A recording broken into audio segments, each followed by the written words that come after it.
Avant tout propos, je voudrais m'incliner avec respect devant la mémoire de tous nos disparus, tous les disparus de ces derniers événements. Je le dis, c'est non des attaques terroristes parce que le but, c'est de semer la terreur, c'est-à-dire faire peur, semer de l'angoisse. Quand la quiétude des Ivoiriens est perturbée, nous n'avons aucune excuse. Nous devons confesser notre mea culpa et corriger tous nos dysfonctionnements pour faire face aux menaces. C'est ce que nous faisons. Il y a quelque temps encore, quand notre pays était à feu à sang au Golfe, nous vous disions invariablement de nous faire confiance. Et je l'ai dit, je vais le répéter avec force.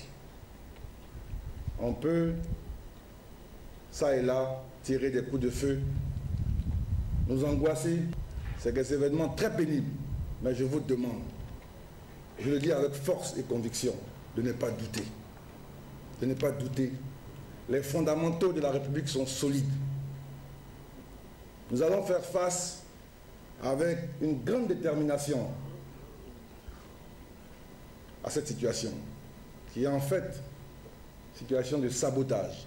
Il s'agit de saper le moral des Ivoiriens, de décourager les investisseurs, de freiner notre retour à la normalité. Avec cette crise, tout le monde a souffert et tout le monde aspire à la paix. Ce n'est pas de la vantardise. Je demande aux Ivoiriens de faire confiance au gouvernement, de nous faire confiance.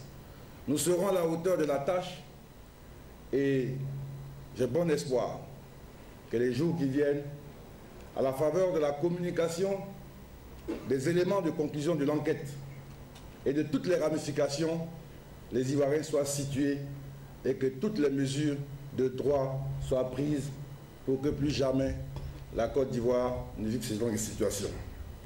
Nous considérons que ce sont les dernières convulsions de la sortie de crise.